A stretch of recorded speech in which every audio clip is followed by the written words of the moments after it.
Okay, go ahead, please. I have to agree to be recorded. Yes, yeah. Jason, and what you said was very profound. If conversation is done properly, there is no reason to vote. Voting is very easy. Yeah. One of Pask's later papers. Voting is most important. It's important, yeah, but it's much less stressful. Can you hear me? One of Pask's later papers was called Conversation Coherence and the Rape of Democracy, where he argues against vote counting in favor of conversational processes which lead to proper consensus amongst the participants. And how this is all going to be achieved, I don't know, but he saw that the current kind of mass voting is not really democracy as it was conceived originally, the voice of the people. He'd want something more iterative and participatory. Peter, or caucusing, that's another way of voting. I'll be right back. Like if all the communities were to caucus, then I think it brings people in the same room, and it shows a spirit of community, and they need to talk, so then hopefully they recognize each other's humanity. Yeah, well, I think it's beneficial, but in the end, we have to have some sort of explicit means of recognizing when agreement is being made. That's what voting is. Yes. Explicit action. Yeah.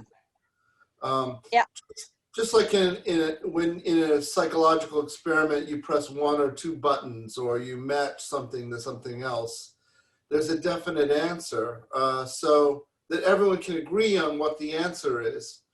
Yes. The difficulty. Paul is here. Yeah. Paul, you are muted. Welcome.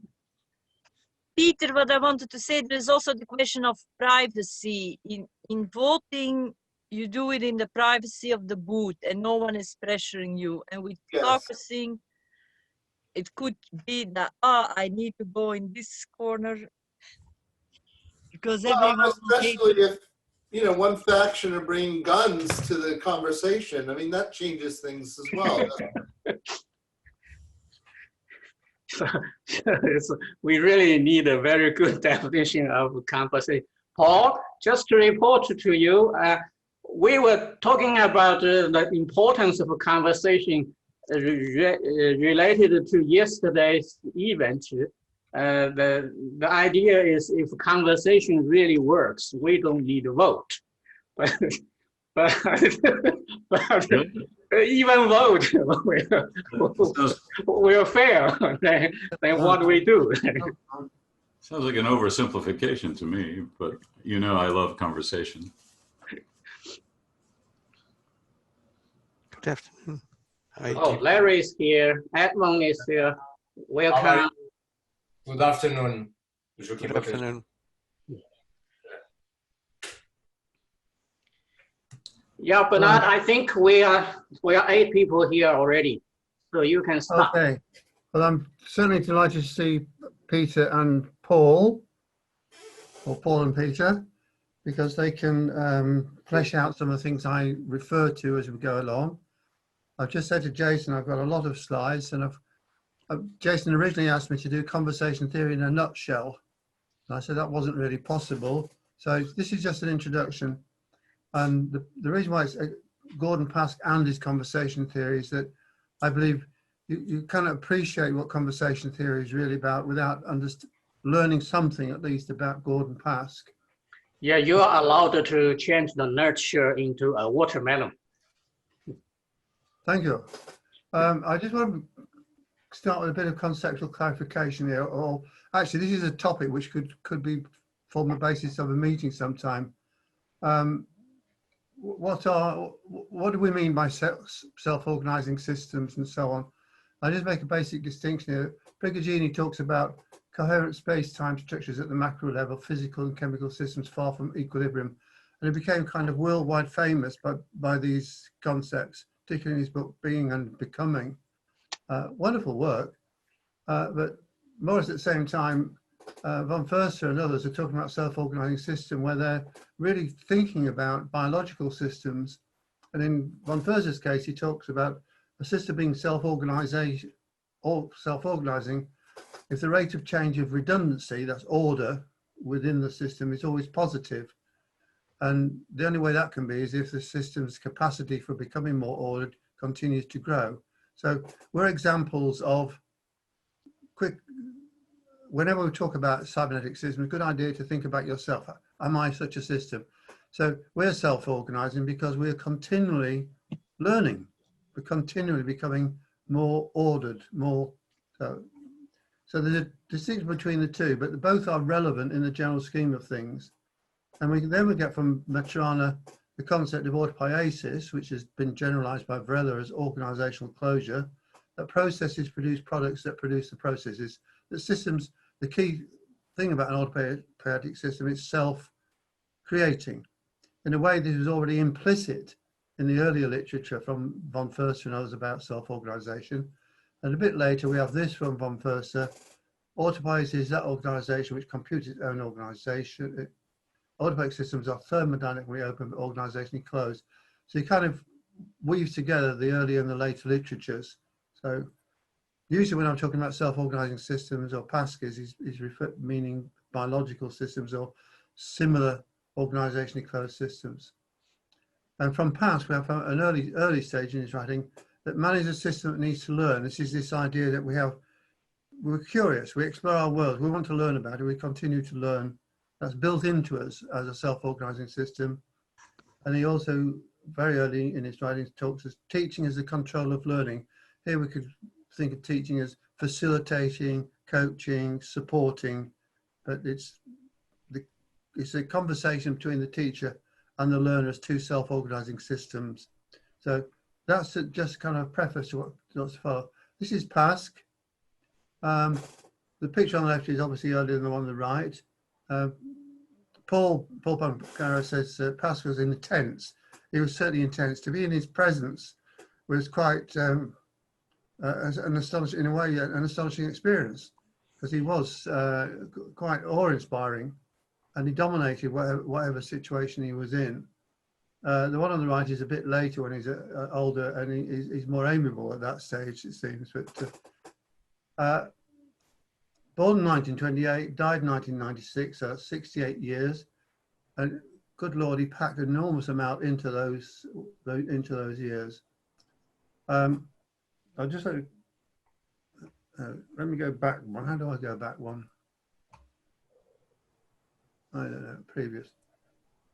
A bit more about him. He was very precocious as a young man. Both von Förster and Stafford Beer referred to him as a genius. He qualified to go to the University of Cambridge at the age of 14, and he didn't go up until the age of 16 when he was a little bit older. And in those intervening years, he studied at a couple of technical colleges, one for geology and the other for mining engineering. A bit of a polymath, but he says it is in those days of studying geology that began to see the Earth as one grand self-organizing system, ever-changing, never the same. Also in those schoolboy years, technical college years, he recalls going to see a presentation, a theatrical presentation, a kind of end of the peer review, and he had a moment of inspiration where he thought he wished to be part of that world, not as a performer, but as a creator, producer, an entrepreneur. So he has an early interest in the social world at large, particularly the theatrical world. So some of the roots of his thinking. Now, at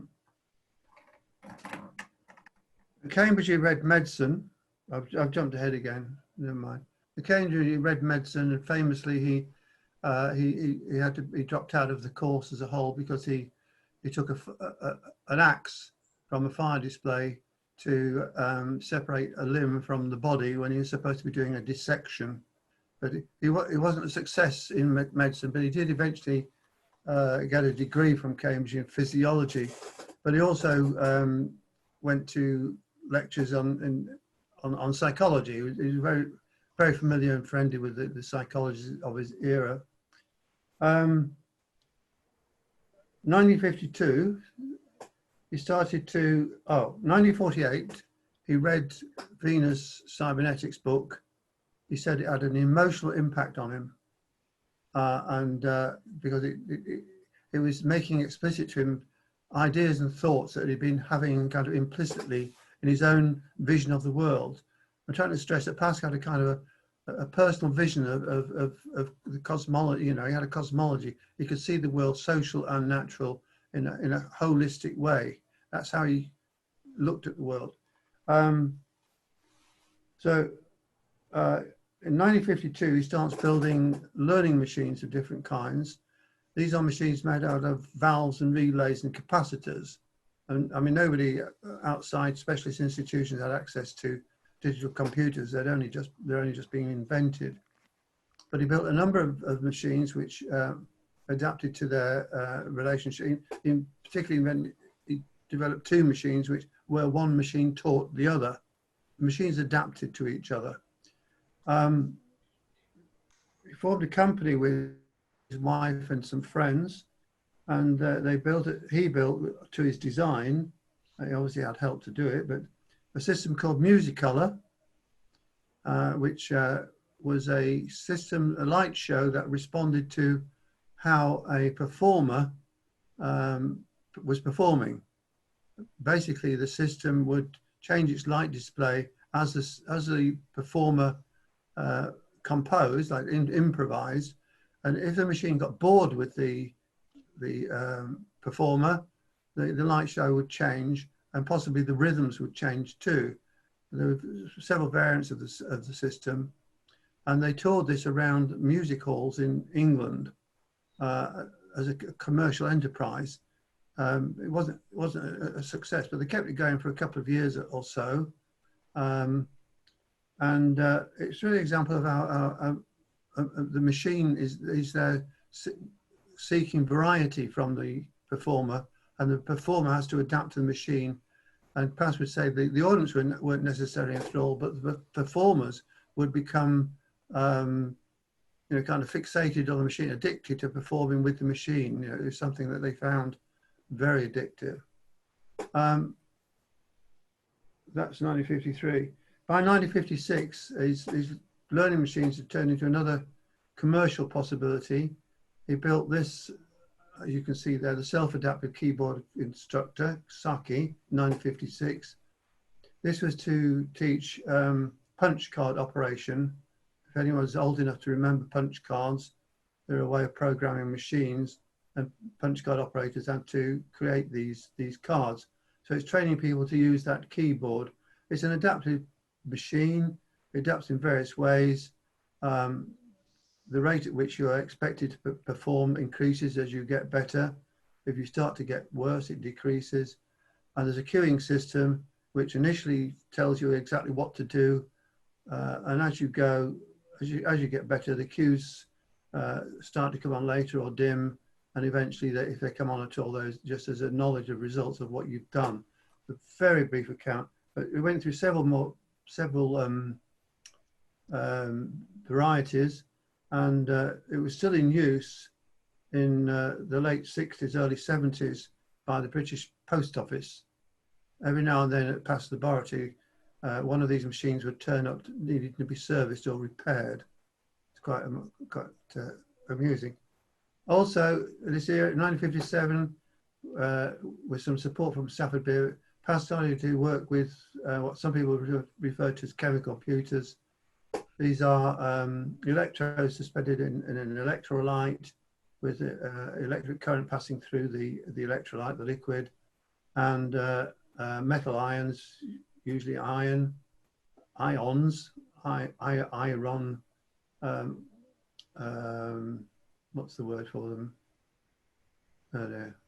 My brain's ions. Yeah, the ions would migrate to the, in this case, I think it would be to the cathode, and they would start to form threads as the electricity flowed.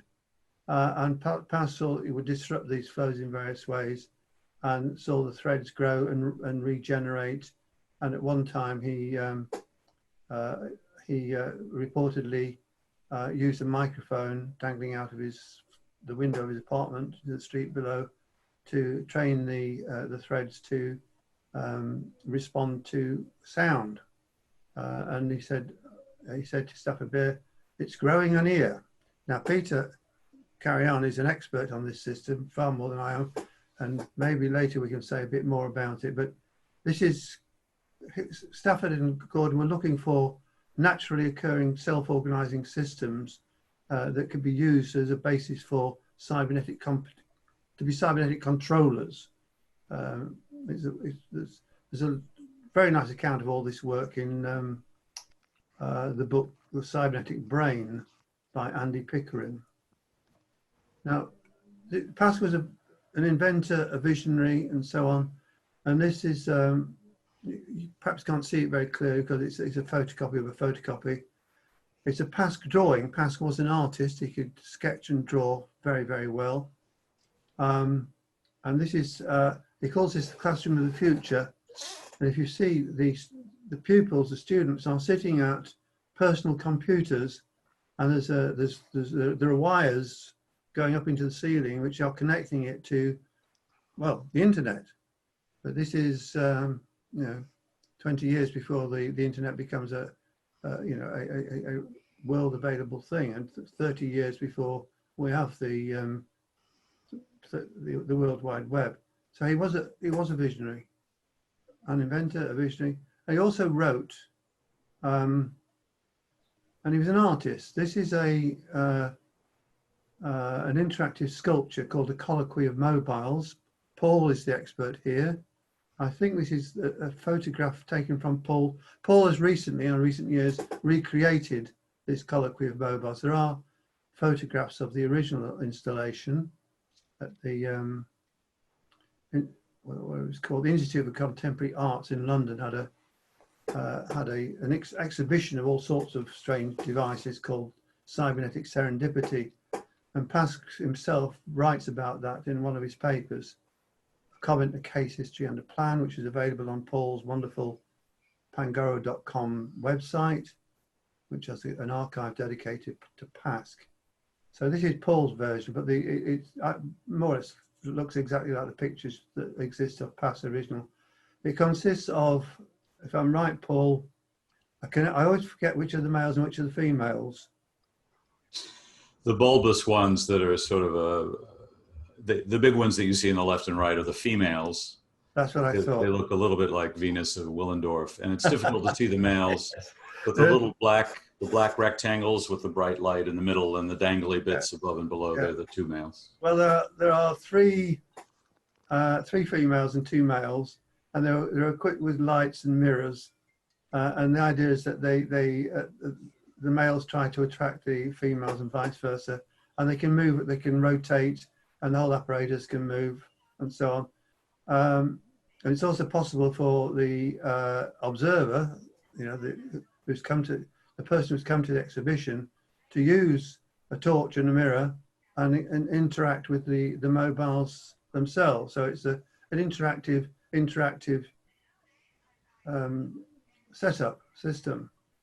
Now, while Pask was designing this and having it built in the laboratory, I was working with him on what I consider to be very serious experiments studying human learning and learning styles. And I thought this was a distraction that he got involved in these things, but he did. And in fact, I never went to see it working because I was too busy doing the real work back in the laboratory. A couple of things worth mentioning. In 1960, he wrote a paper for a conference on self-organizing systems called The Natural History of Networks, in which he says, if you are interacting with a self-organizing system, trying to understand it, then you need to take the stance of a natural historian. You have to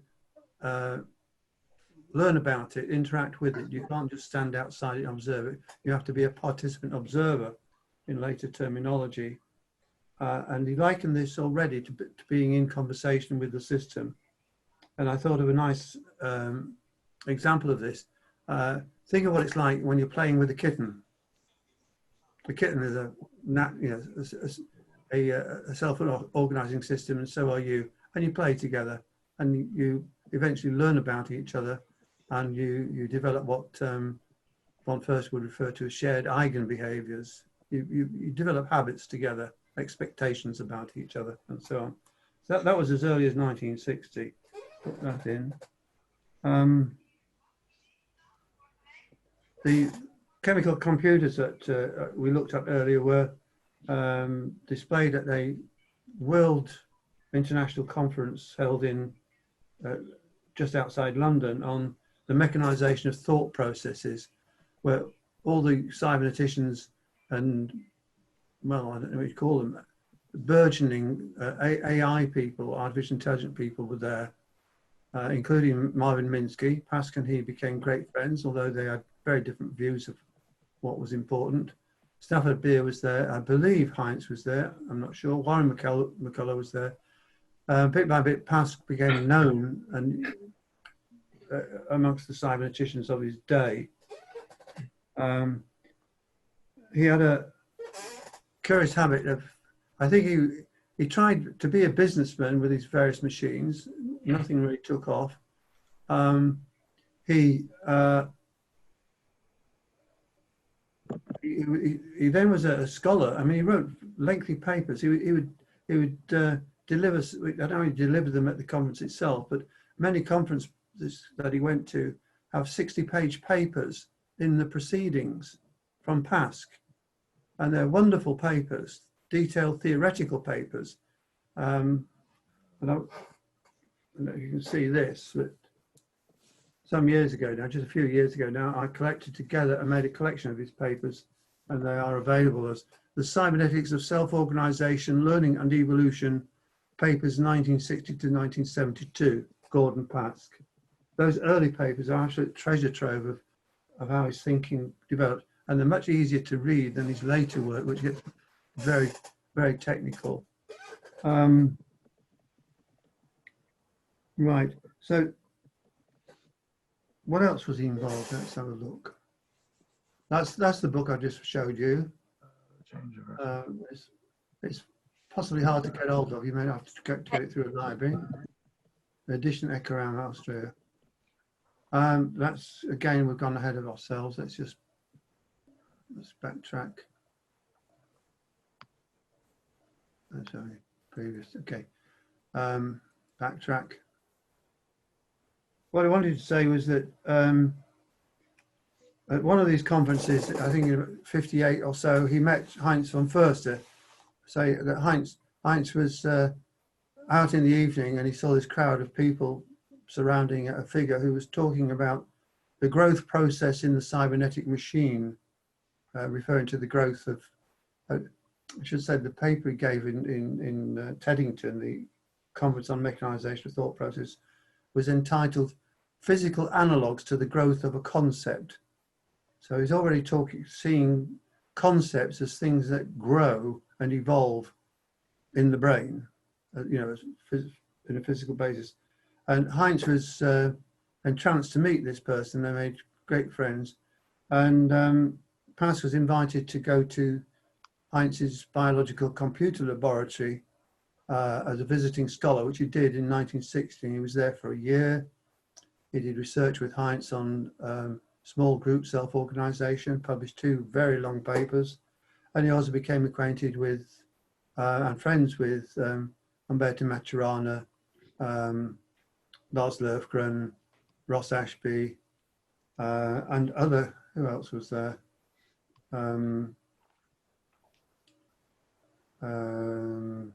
German philosopher, who else was at the BSL at that time?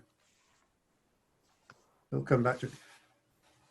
I have some brain damage, I'm afraid, so I think my memory is not as good as it used to be. It doesn't reconstruct itself like it did.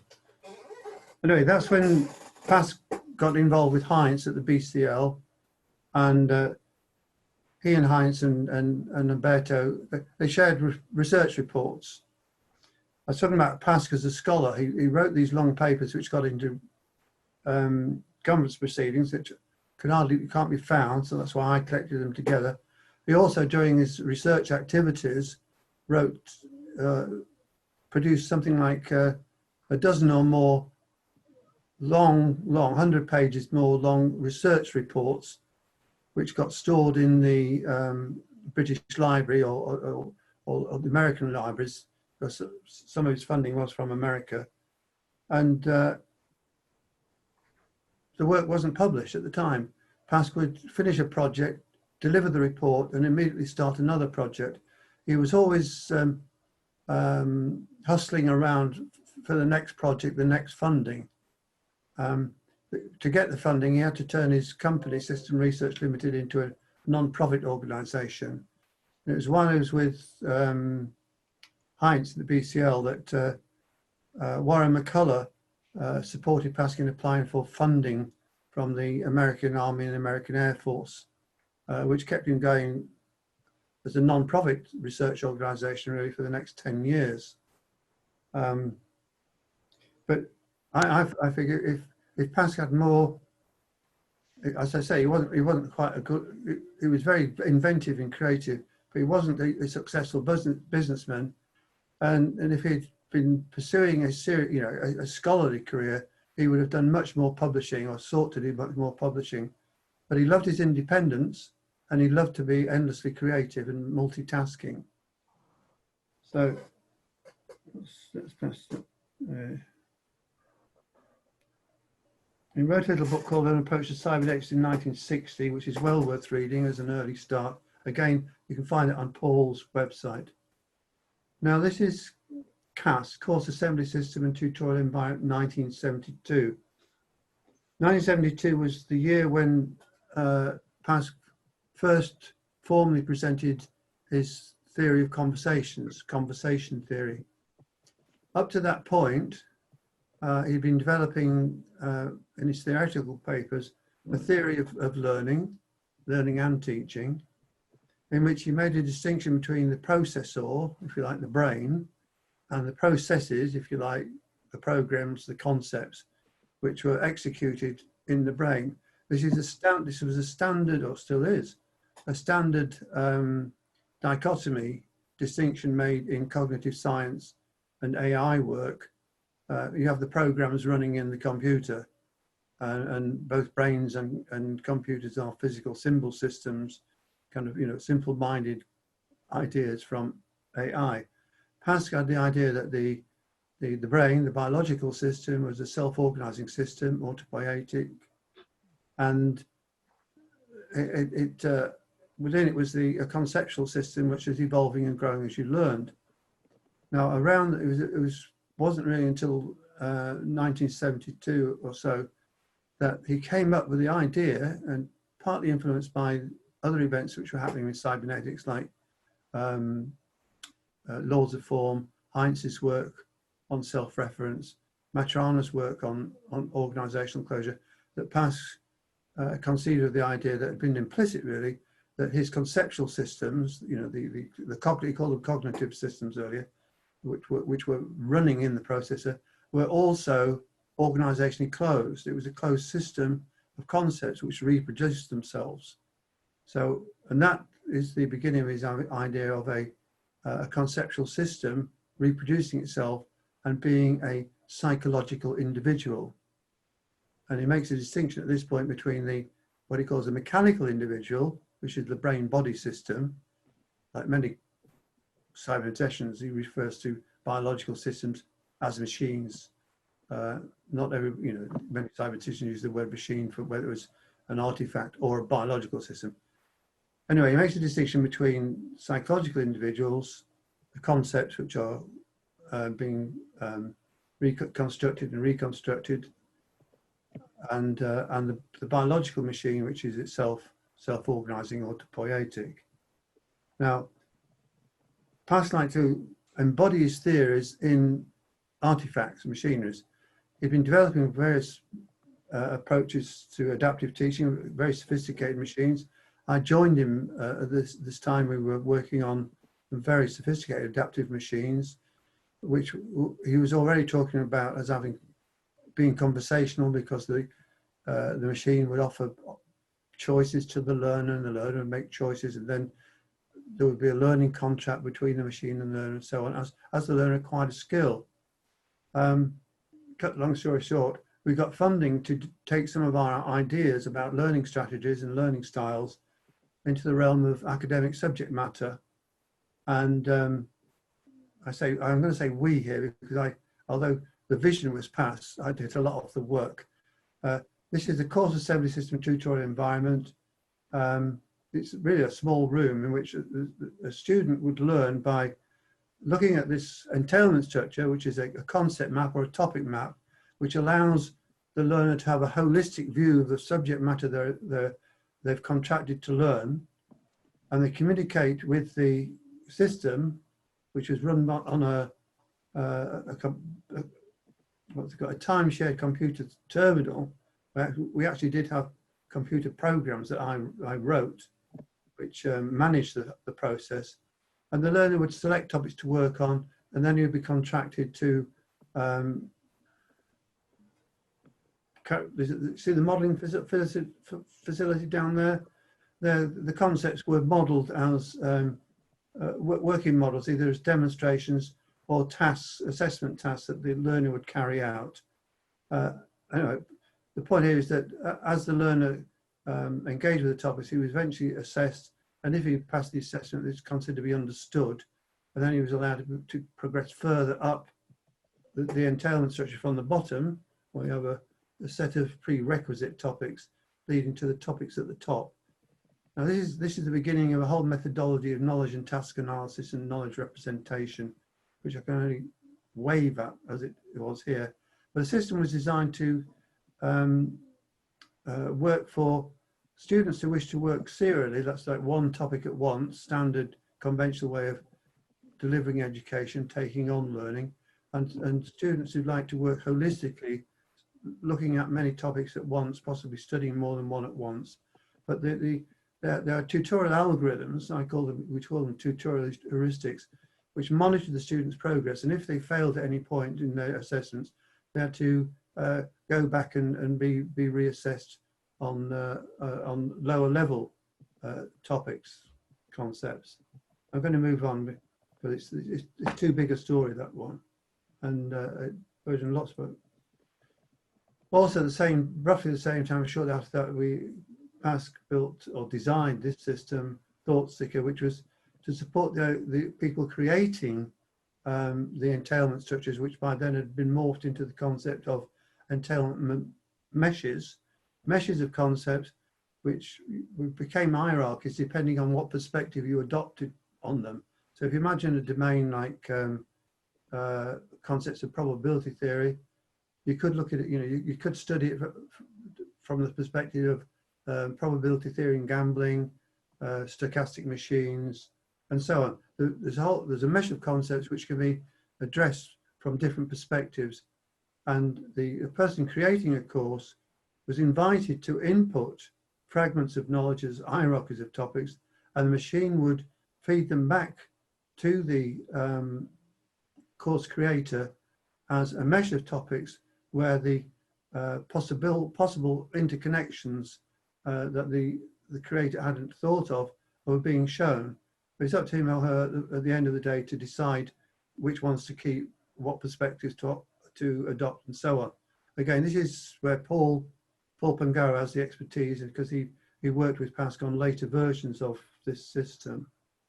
We actually had in the laboratory a real little digital computer with about 8K memory, but that's another story. That's it. Now, this is what Pask calls a skeleton of a conversation.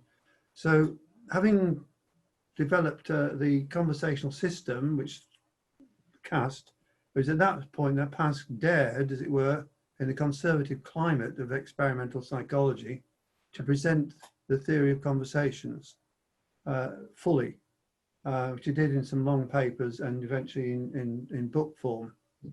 And this is just giving you a quick sketch of how he thought, because he was beginning with the idea of a teacher and a learner contracted so that the teacher would teach and the learner would learn a particular conversational domain. Pask called this a strict conversation because the goals were agreed and the topic of the conversation was agreed. And based on early work, he stratifies the interactions between the learner and teacher into two levels. I've used the simple terms here. There's a level of how, with how questions, which is where the learner is, the teacher shows demonstrations and the learner receives the demonstration, builds models. So and there's a modeling facility at the bottom, which in the case of the CAST system was for probability theory, where the learner could carry out little experiments on probabilities, subsets and sets and so on. I know all the detail of that because I put all the detail into it at the time. At the other level, the Y level, is the level of the entailment structure of the relationships between topics.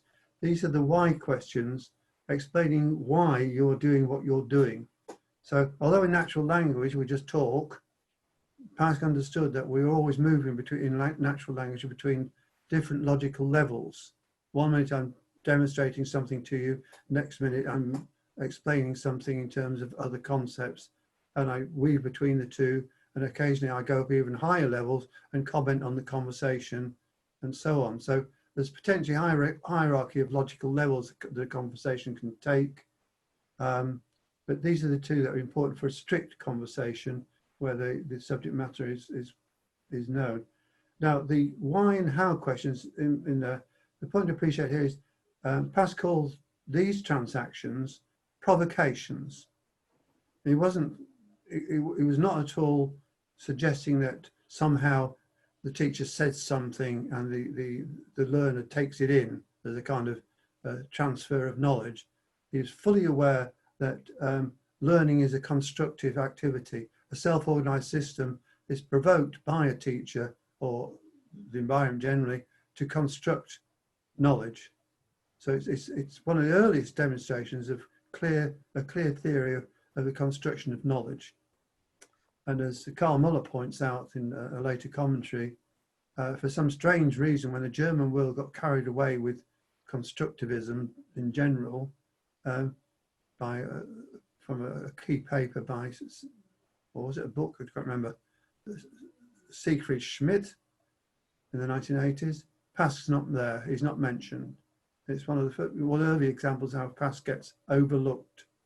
People find him just too difficult to cope with. He's too complicated. He's too complex. So we can refer back to this with questions anytime we like, but I'm going to move on. Otherwise, we could dwell on this for a long, long time. I want to go into the theory a bit more now, because this is earlier we said Pask used the term concept for the cognitive processes that occur or that are constructed, and he uses the word concept here. He defines a process for recalling, recognizing, maintaining, I should say also constructing, or constructing a relation. This is a very, very general definition. So if I have the concept of riding a bicycle, I could describe to you what it is, perhaps. I could recognize someone riding a bicycle. I could possibly also ride a bicycle myself. I could maybe even build a bicycle. These are all different aspects of the concept of a bicycle. And my concept of the bicycle is peculiar to me, and yours is peculiar to you, and so on. So, and the universal modeling facility is the world in which you apply your concepts. So I start to try to ride the bicycle, and I get feedback about my success or failure. This is a very simple example of a control loop, and the concept is being applied. Now, on another occasion, I might be engaged in studying quantum mechanics, in which case the concepts I'm using are very different. Their emphasis there will be on perhaps on the theoretical side, the conceptual side, and not so much on the hands-on skill side, as it were. One of my favorite examples is that is of soldiers. They have to learn how to dismantle and put together a weapon like a rifle, but they only have to have very basic conceptual understanding of how the rifle works. They don't need to know the laws of physics and chemistry that enable a rifle to do what it does. There are other contexts where, for example, when I studied physics at high school, I got a good grasp of a lot of the theory, but I didn't know how to wire a socket. I had no sensible practical knowledge. So there's the knowledge how and the knowledge why. Now, this is again, it's an attempt to get across the idea of a psychological individual as a self-reproducing system of concepts. So we've got the concepts being applied into some domain, whatever it is that we're paying attention to, whatever's in our current working memory. At the moment, you're paying attention to me, I hope, but in a moment you may go off and make yourself a coffee and you're thinking about other things. So those are concepts being applied, getting feedback about whether successful or not. And at the Y level is a system of concepts, all the theoretical explanations, conceptual explanations, the beliefs about why you're doing what you're doing. And whereas at the how level, truth, it says truth by correspondence, it's really pragmatic truth. Do my concepts work? Do they correspond to what I'm expecting? And at the system of concepts level, truth is by coherence. Are my conceptual systems, my beliefs, logically coherent? And sometimes they are, and sometimes they're not. And really the point is, it's in conversation, we share our concepts and we share our systems of concepts with each other, and we learn together. We learn from each other, and we discover that there are gaps in our knowledge. Although the other person opposite has a completely different view of things than we do. So this is kind of the essence of the psychological individual. The point being, this is a closed system of concepts, which is somewhere in there is the concept of the self. Who do you think you are? All your ideas about yourself are in there too, in these systems of concepts. But they're embodied. They're in a brain-body system. It's not a Cartesian dualism at all. It's just an analytic way of talking about mental process, if you like, conceptual process, distinct from the biological, which is a very interesting topic, which Peter has some thoughts about. This is talking about conceptualization, which is a term Pask used in later writings. Early on, he talked about meditation, concept formation, so on. So conceptualization is the dynamic process of constructing and reconstructing concepts. That's what we're doing now. We're constructing new concepts as you're listening to me. You're reconstructing old concepts as you try to understand me, and so on and so forth. Concepts are refined. We make new distinctions. We start to distinguish between not just dogs and cats, but also different types of dogs, different breeds of cat, and so on. Concepts are generalized, distinctions are voided. For example, the great physicist Maxwell voids distinctions, the distinction between electricity and magnetism, an amazing step forward in physical theory. And a little bit later, Einstein does the same thing for matter and energy. He voids the distinction. So this is ongoing processes of concepts being created, applied, refined, generalized. And as I've said already, they're applied in domains of action and interaction. And domains can be related by analogies, similarities and differences. Some of us are very good at seeing similarities and differences between different domains, that there are relationships between probability theory and gambling or whatever, that there are relationships between the dynamics of the earth and the dynamics of, I don't know what, a star. Pask used to speculate about these things. And conceptualization is conserved. It's usually conserved as a physicist do. It's a process which doesn't stop. There are perhaps meditation techniques or other techniques which can kind of make your world stop. But in general, we're always conceptualizing. We get tired, we go to sleep, and all that dreaming process goes on to kind of re-energize the body and process all that's happened during the day and somehow integrate it with what's already there.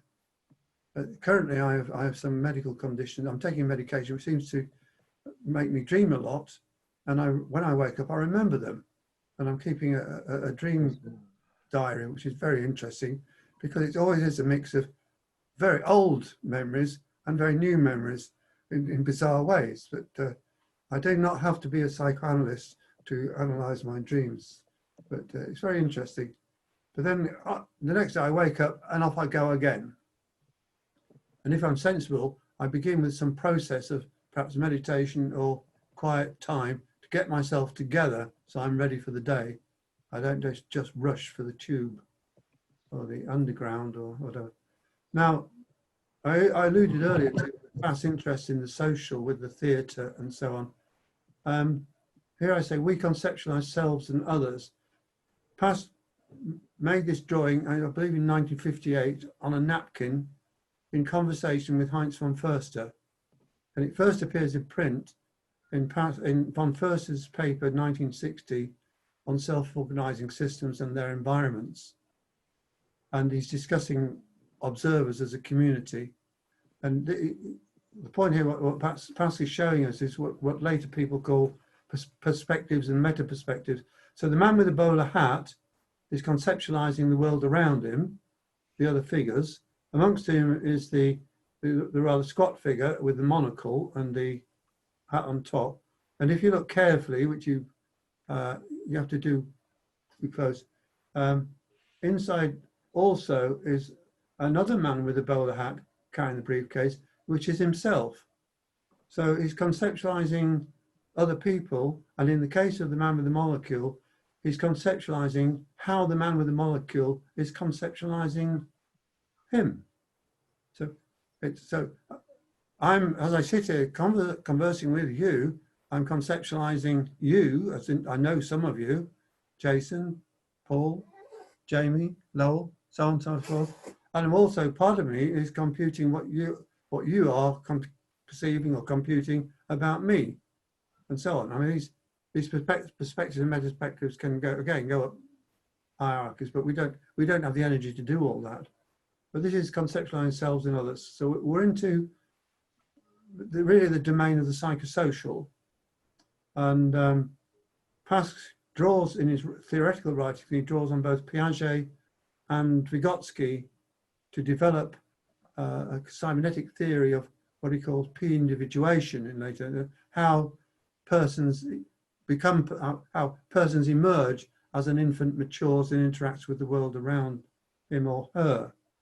One of my regrets is that Pask wasn't familiar with the writings of George Herbert Mead, who developed concepts of the self as a social process. There's a whole world of social psychology which he didn't know about, but there was much that he did know about, including the world of psychotherapy. But these are other stories. P-individual, M-individual sum up in a way. P-individual, self-reproducing system of concepts, organization closed. Pask calls them informationally open because the learner can evolve new concepts, but the learning is happening because he's being provoked to do so, not because he's being programmed to do so or indoctrinated to do so. It's not to say there isn't some sense in which we humans with our natural language are learning something from each other in the words and sentences, but it's always a constructive activity, always happening in context. Now, the M individual is the process or the medium that embodies the process of p-individuation. It itself is organizationally closed, self-organizing, autopoietic. It's information type, that is a biological system. It becomes informed of perturbation. Oh, I missed, there's a space there, shouldn't be. It becomes informed of the world around it. And this is the general biological constructivist view of how organisms adapt to their worlds. They become informed about them and so on. Now, examples of P individuals, psychological individuals, are belief systems, perspectives, participants in conversation are named I, we, thou, or you. A psychosocial, I use the term psychosocial unity, although Pask did occasionally in his later writings refer to his theory as a theory of the psychosocial. The point is that a P individual only exists because it is part of a social world. It's a psychosocial unity.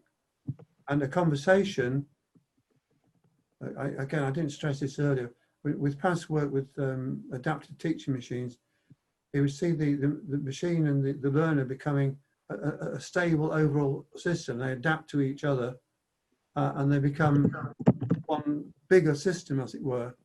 So he sees a conversation itself as a form of P individual. So if I talk very particularly to Paul, for example, we have an ongoing conversation, the Paul and Bernard conversation, which comes to life when we speak with each other. From an external observer's point of view, we are now a psychosocial unity, a P individual together. When we go away, in our imaginations, our thinking, we continue to converse with each other. I continue to think about Paul and our conversation. He does the same for me. And when we meet again, the conversation continues. So these are not the strict conversations that I talked about earlier. These are the open-ended conversations of social life. With respect to mechanical individuals, yes, biological systems, with augmentations in a niche or a context. For example, we are interacting as biological systems through the augmentations of computers. And we're using clothes to keep warm. We're using pens to make notes. We've got a whole world of artifacts around us and natural phenomena, which is the context in which we are operating. And that's the context, the world that the psychological individual is existing in. I should have echoed back with Cass. Pask once several times referred to Cass as a vehicle for driving through knowledge. It was a whole apparatus that the learner could occupy and drive. So the computer-based system becomes, just as now with our PCs, we can drive through the internet, we can drive through knowledge. Now I dwelt on this a little bit because one of the reasons why people have difficulty with Pask's writing, particularly the later writings, is the term psychological individual, P individual, applied to both collectives and individual persons is confusing. As also is mechanical individual when it's applied to potentially to other than biological systems, which is the view he had there. I mean, Pask used to speculate that planets and stars in their own way are conversing with each other. They are self-organizing systems and so on. So a lot of people, apart from his technical writing and his use of notation, find his ideas a little bit difficult. So I've taken to referring to psychosocial unities and biomechanical unities. And the key point being that one mechanical individual, one biomechanical individual, like the body of the chap with the bowler hat, can embody more than one P individual. He's got a whole conversation going inside him, a whole collective, of all the people he's ever known, he's ever met, are in your memories, in your conceptualization. So you are embodying a collective, if you want to think it that way. And here we have several biomechanical unities, several persons, here having a chat around the water cooler, where it's called, the water fountain. Here's someone talking on the telephone to someone else. Here, the P individual, the conversation is embodied in one or more mechanical individual, one or more bodies, if you like. So, and this can be recursively scaled up so that any collective conversation between persons becomes a conversation. It's a psychological individual, or as I now like to say, a psychosocial unity, up to the level of whole cultures. A culture, or a social system, or society, if you like, is a psychosocial unity. And it is so because the members if you go back down to the individuals who constitute this larger collective, construe themselves as such. Everybody's conceptualizing themselves as members of the collective, which is the culture, the community, the conversation. And they don't have to be obviously physically close to each other. It can be, as we are doing now, using technology to make the conversation happen. Okay, implications of this distinction. I'll say that there are similar distinctions between, cognitive systems, programs, and the process or the computer made in cognitive psychology and artificial intelligence. So it's not that unusual as a distinction. It's the fact that past processes are self-reproducing, and so are the bodies, them individuals. So what does it do? Well, it unifies process, that's cognitive process kind of psychology, where people look at perception, remembering, problem solving as separate processes, separate activities. It unifies those into one vision, and it unifies that with whole person psychologies, where people look at the individual as a personality, or, as a human being in some sense, or a person, and also with social psychologies, where there is emphasis on social interaction, interpersonal perception, and it provides an overall unified view of the social sciences, psychology, sociology, anthropology, and so on, as socio-cybernetics, as many of my friends, non-English speaking friends, like to call it, socio-cybernetics.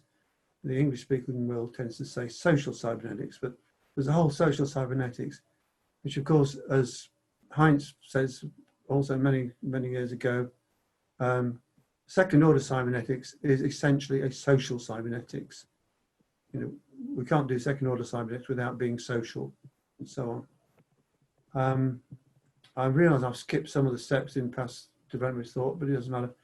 And in past later writings, he generalised his theory to a general theory of the interaction of actors, where a social actor is an embodied P individual, and a social actor could be an organisation or a person in the street that you encounter.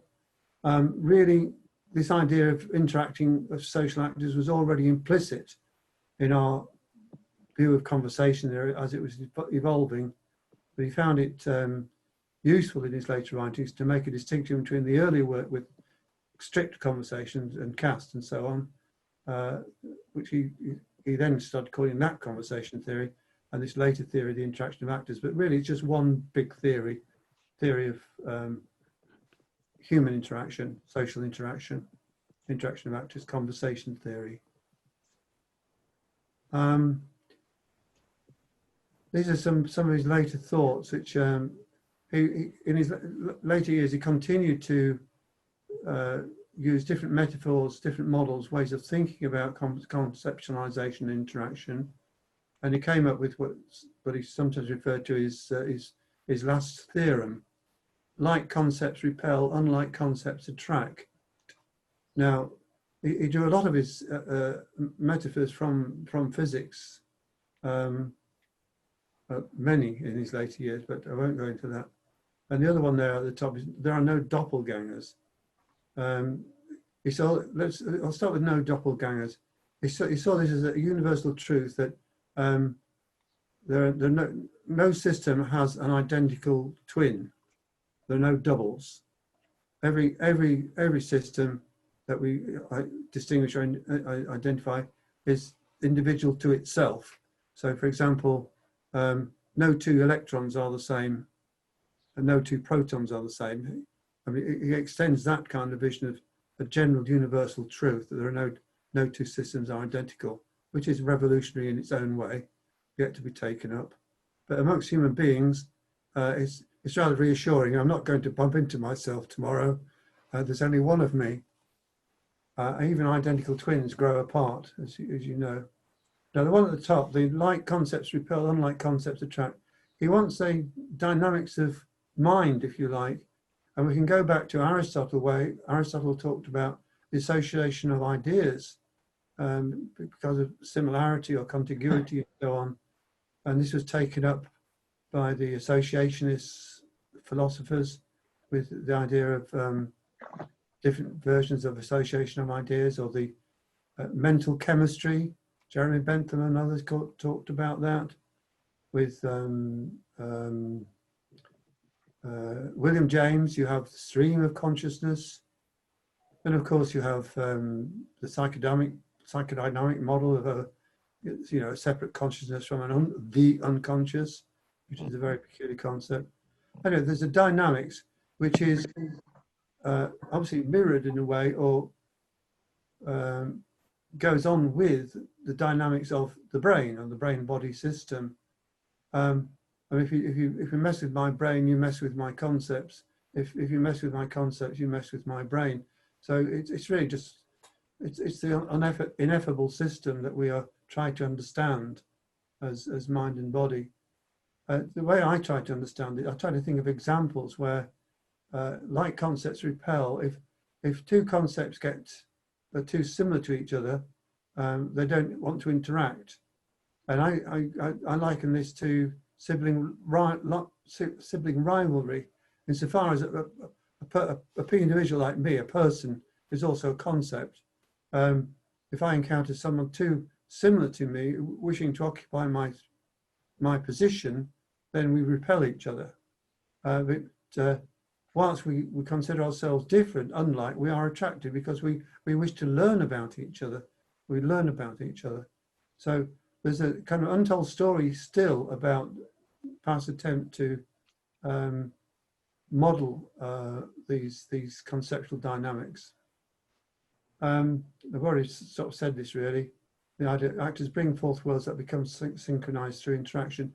This is a theme that Pask had running through his thought all the way through, is that we are all separately clocked, in that agreements about time and calendar are agreements that, as I've noted before, some anthropologists emphasize that different cultures have different concepts of time. And really, as individuals, we all exist in our own space-time worlds. And it's only when we choose to do so that we become synchronized. And literally, when we're talking to each other, there are some processes in my brain which are being synchronized, interacting with, and training with processes in your brains. Again, something that Peter Cariani knows about at the brain level in great detail. And the other general aspect of conversation theory which Pask developed a lot. Cell 16, Horace. Beg your pardon? I heard something, never mind. Is that in conversation, the interacting actors can agree to disagree about their understandings. And he has a kind of model of how actors use models and provocations to share their understandings, and they teach them back to each other. So you can get to a point where there really is a close understanding where A understands B and B understands A, and they both understand that they understand each other, but they may still disagree about their understandings. And they may draw analogy relations, but that's a complexity I can't really have time to go into. And to get it all back to, well, analogies are what we make between different domains of knowledge. My thoughts, your thoughts. It's a bit like a dialectic where, antithesis and thesis may form a synthesis and so on. But it's a very elegant description of what a proper conversation should be like. It's one of the things we rarely do, is where we slow each other down and say, what do you mean by that? Can you give me an example? Let me show you this model. So it's grounding our discourse into a shared world of interaction. And this is taken from the general literature about the I and the thou. Here I'm referring to Martin Buber. Both Pask and von Förster refer to Buber, and I've already referred to George Herbert Mead and so on.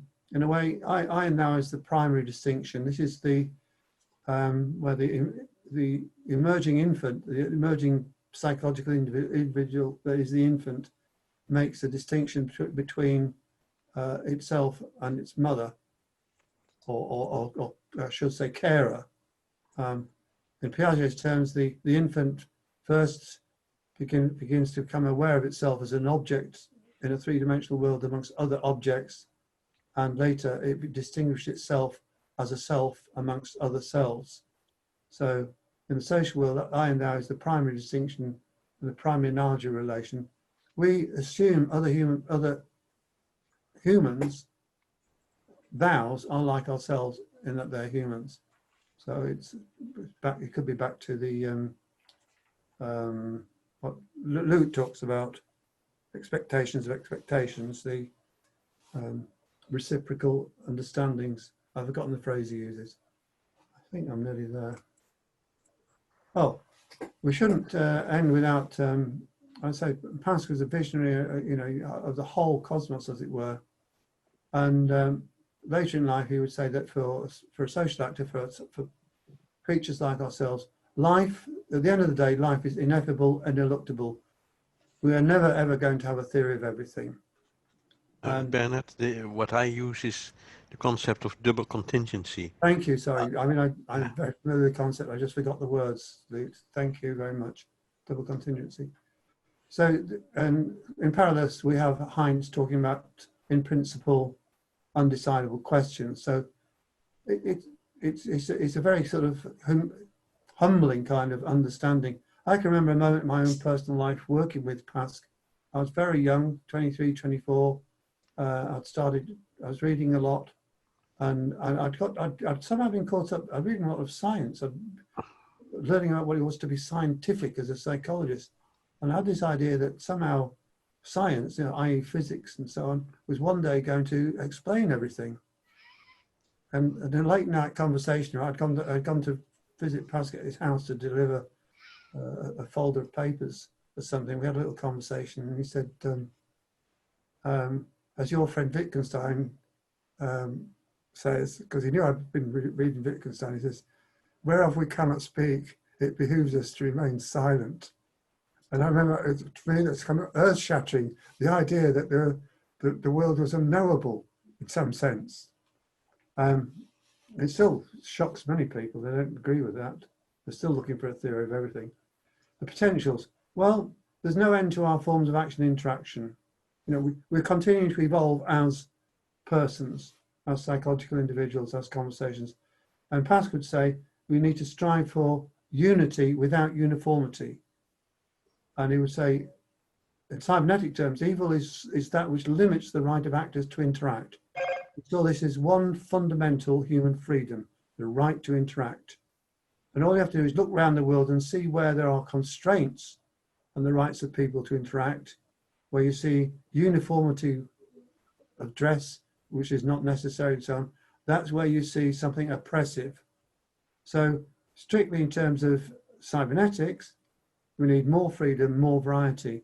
This is the great understanding we get from the law of requisite variety. Variety generating is a good thing. It opens up our possibilities, and Heinz, as Heinz would say, act always to maximize the alternatives.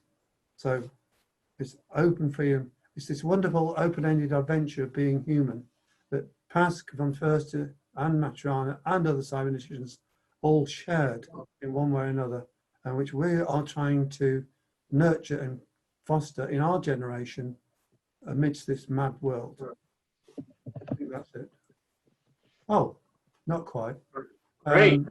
Thank you. This is the last thing. Last one.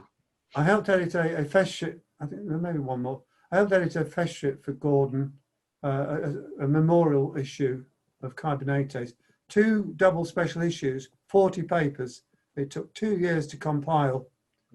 And I won't go into the story, but it ended up being in Carbonates because the editor of the journal who had first asked me to make this collection, when I said I was ready to submit it, he said, "Oh, I think this topic's gone stale now." What an idiot, shall I say? It's a lovely poem that Lou contributed.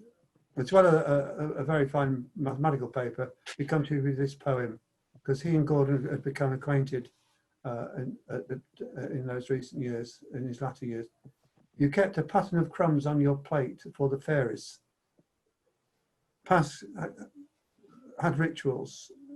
He lived in a world with fairies in it, particularly when he was a young man. He had a number of rituals he had to obey about where he put his pipe, where he put his pet, and so on. And I won't give you details because they're very personal, really. So go on. And imagination infinity was always present in the crystal pool of your mind through whirlwind topological tangle of human conversation. You found the seeds of a transcendent reality in the whisper of your voice and the strength of your will. Description and world described become one. He was an entrancing person to meet, and there are many, many people who are devoted Paskians because they met him in person. And this is the last slide. Just to remind you, there is a pangaro.com archive with the Pask archive, papers, books, photos, videos. And there's also a wonderful video made by Paul himself with the title Paskian Artifacts, Machines and Models of Gordon Pask from 2001, when a very youthful and handsome Paul Pangaro gives us a lovely run through of the history of Pask and the significance of his work. Okay. Thank you so much, Bernard. Very comprehensive. I have one small question and one big question. The small question would be, how about his family life? You tell us a little bit about his family life. Yeah, I was sort of minimizing his personal life in a way, because he was a very interesting and eccentric character. I mean, he wore his bow ties and his double-breasted suits pretty well all his life. In later life, he also used to wear a cape with a gold clasp, and he had a stick, which rumor had it was a sword stick. But no, he married his wife, Elizabeth Poole, who worked with him on the musicolor system and was a partner in the system research emphasis. She had been an actress, which again was a shared interest in the theatre. Between them, they had 2 daughters who are still alive and have well, certainly the oldest daughter has at least 1 child. I've lost touch in recent years, so I'm not sure, but I do know they're still alive. And charming young women. Yeah, the bigger question, the reason I ask that is, it seems to me all his efforts by developing those artifacts, starting from Saki, the keyboard, and the music color, all those efforts seems to, with the purpose of simulating our brain. I mean, the rational part of our brain. Yes. And how about the emotional part? I mean, the question is, he focused on the conversation and the teacher-learner relationship. Yes. And how about our relationship of falling in love or falling in hate? And has he done anything on that front? Yes, I should make a couple of comments about that, Jason. It's a very good question. In a day when he was developing conversation theory as a theory, when he wrote his book in 1975, Conversation, Cognition and Learning, the whole world of cognitive psychology was focusing on cognition. It was only much later that an interest in affect, emotion developed. But Pask was aware of this, and he would, two of his ideas, 2 of his concepts come to mind. One was that to think is to feel. He was so wanted to emphasize that thought, the mind and the body are so intertwined, you cannot separate them out. That thinking is always accompanied by feeling. To think is to feel.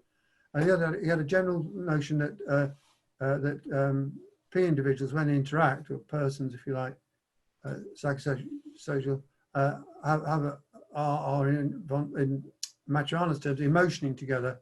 He calls it a general concept of amity. He actually generalized it to that it's better to, you love someone, like someone, or you dislike them. The worst thing you can do is to be indifferent. So love, amity makes the world go round, although sometimes it turns to hate. But it's a general dimension of real life. I mean, he was not, his embodied P individuals are real persons in that sense, as we are. Yeah, so I was thinking maybe either we need another part focused on the dynamics of emotion, or we can further divide his theory into two categories, one addressing the rational side, or the other addressing the emotional side. I was thinking this because what happened yesterday in this country, that's so emotionally splitted, and each side will fear and will perceive the other side as the enemy instead of a conversation partner. So, yeah, well, I mean, I would submit that as I just said, that the emotional aspects of participating in a conversation cannot be ignored. I mean, they're not ignored, and that they can become very important. And it is a topic in its own right, the management of what are the emotions, what are they. It's a very complex literature, which I briefly mention in the book I'm going to talk about next time. And also, I don't have time to develop the general theory of consciousness and awareness. It's on my notes, of course, and I skipped over it. As Pask was developing the idea of humans as self-organizing systems,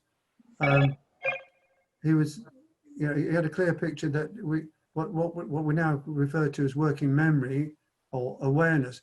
All living systems have an awareness of the world around them, and this is because they're all absorbing energy, and there's a certain amount of free energy which allows us to be awake. You know, when we run out of it, we sleep, and it's that awareness that we share with others in consciousness, and we can be conscious with ourselves in a conversation, we can be conscious with others, but all this is happening in the brain, and the brain is constantly fed by the other systems of the body, the endocrine system, the immune system, and other aspects of the nervous system, which are monitoring our every movement, pain, pleasure, and so on. So we are one wonderful complex system of thought and feeling. Yes, we can certainly go further on that. I mean, if you suggested at such a meeting, I'd happily participate, but I wouldn't necessarily initiate. But I'd like to have you as a psychologist and a sociologist addressing this issue, and perhaps Peter as a neurophysiologist can say a lot more. Well, that would be fascinating. I mean, I'm generally informed in a certain way about the brain and the body and stuff, but it's not a specialist interest any more than when I worked with Pask. I roughly knew how his machines worked, but to my embarrassment, I never got to grips with the valve relay capacitor technology which he used. And he did it. Even when I was working with him, he would sometimes get a soldering iron out and start fiddling with the machinery. Strange, remarkable person. Yes, Jason, thank you. Can I, Bernard, ask a question or make a remark? Yes, of course. So, if you say that it is unlimited for human beings, the conversation, I would say that the momentum is not in the human beings, but in the conversation. Would you agree with that? And then human beings then, because for human beings, of course, their development is limited. Well, yes, the point, and I thought, trying to make this point, again and again, the psychological individual, the psychosocial unity, the conversation is always embodied. And the fascinating thing with cultures is that I use the word transmit, it's probably not the right word, but they are communicated from generation to generation. One generation of actors dies away, the biological fabric fades away, but the thoughts, the concepts continue in the culture. Precisely. Pask was fascinated by this, and he saw the internet. And that's at the super individual level. And you always make it individual. No, I use the words psychosocial unity. The conversation is because Pask chooses to use the word psychological individual for both individual persons and collectives.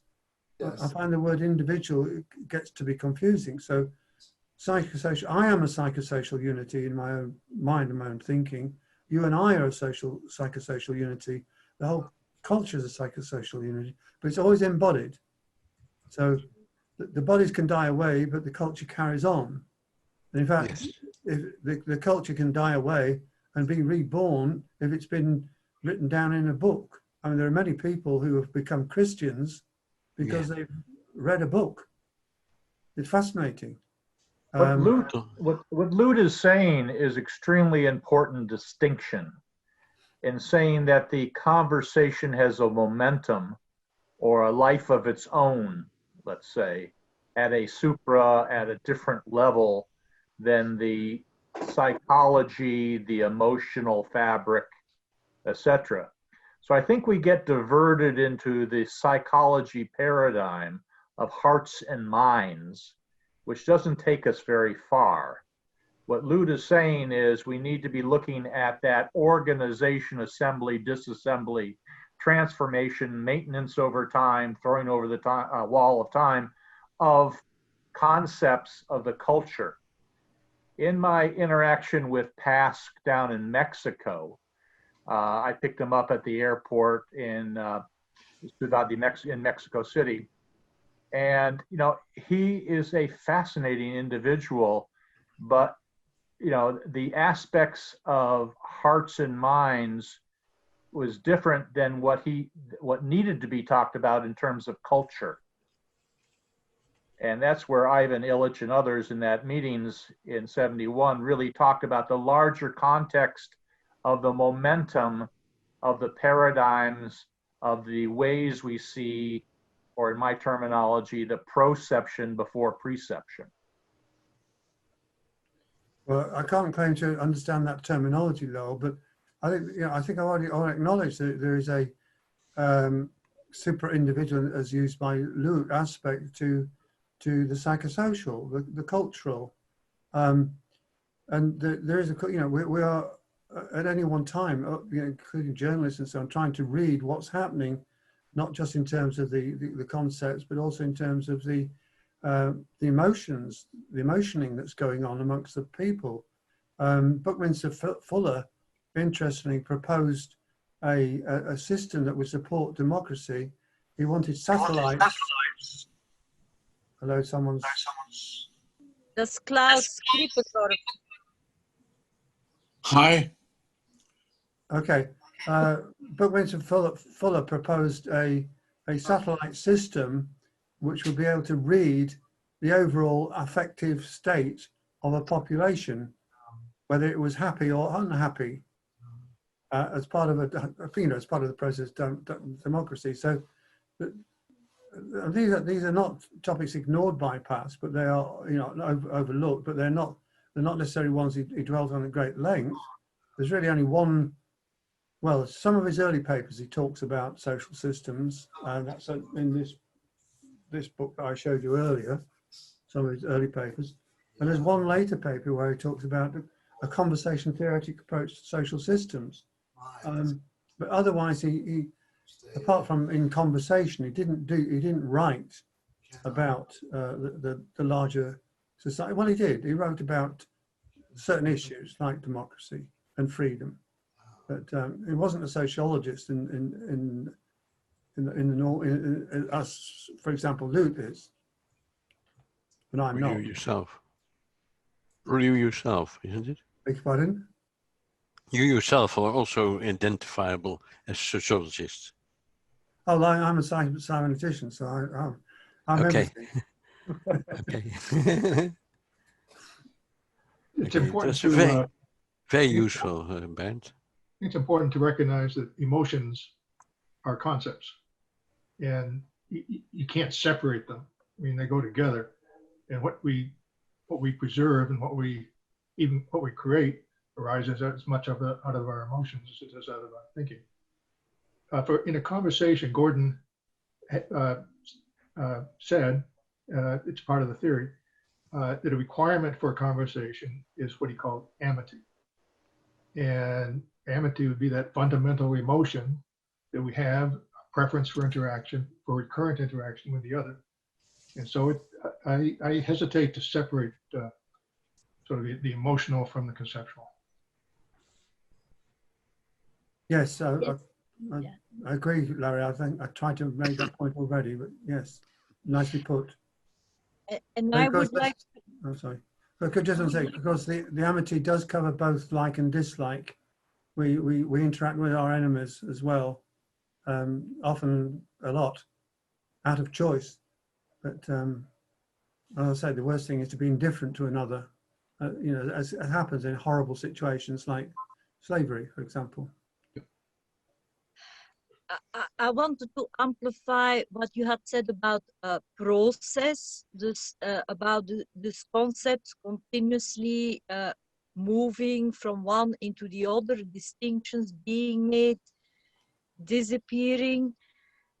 And Lud, I think I heard you and Bernard talking, whether you were meaning the same thing or not. I think it is the process that capture what you call supra-individual, because the process is the P individuals and then the artifacts that in between them, moving over time, individuals changing their mind, coming up with new ideas, doing new things, creating new artifacts. And this soup or a stream, I think, is what dan what is his name, Durkheim say, all the supra-individual concepts or whatever. But what it is in reality is this moving process. That's what I heard Bernard saying. Does that make sense, Bernard? Or I think so. yeah. I'm doing my best. I'm doing my best. I'm trying to learn about you, Jamie. I don't know much about your background. I've learned a little bit more from Lowell about his background as an anthropologist, but I really know very little about where you're coming from. Perhaps you should give a talk about you and your life story sometime, please. I will just very quickly. It's strategic management combined with Karl Popper. And so I found the drawing you had of the person who imagined himself talking to another person, imagining him talking. I thought that extremely interesting because that maps very well on Popper's three-world hypothesis, I think. But I'll leave that for another moment. But I found it very interesting. I'm really fascinated by Pask. Thank you very much. Thank you. Bernard, I would like to bring up one of the topics at the end of your presentation, which was the I and thou is the primary distinction, the primary analogy relation. So as you know, I come from an anthropological standpoint. Yes. And you can take Piaget looking at a development of separation of self and other and the interaction of others, etc. In my research on rites of passage, that's where the I and thou in that transition between a child and adult in a society is influenced by the symbolic structure of that culture. And that idea of goes beyond the idea of the primacy of distinction. So we're distinguishing distinctions of the development of the baby and the development of a person in a society culture. And that I and thou and you look back in history, whether it be Stonehenge in England and Scotland, whether it be the pyramids, that idea of our consciousness separating from the wholeness, from the answers, from the omnipotence, omnipresence, etc., of the wholeness is so integral throughout human history, primitive and written. Yes. Are you familiar with, I've forgotten the author of the moment, The Bicameral Mind, by Lowell? Yeah, we are familiar with it. Yeah, I mean, it's got an interesting hypothesis and so on, but I'm fascinated in general by anthropology and what the anthropologists have told us, for example, about the Australian, is Aborigines an acceptable word? North American Indians and so on, ancient cultures. I'm absolutely fascinated, and I see enormous amount of differences, and certainly things like rites of passage are key moments which affect you know, the mind and body of the human being involved in incredible ways. Much of this is I like the concept of Don Juan in the Castaneda books. He talks about tales of power, and I've read many tales of power, but I've only experienced a few myself, and they're quite private. But but the human condition and what we may not do is very open-ended, very rich, and fascinating.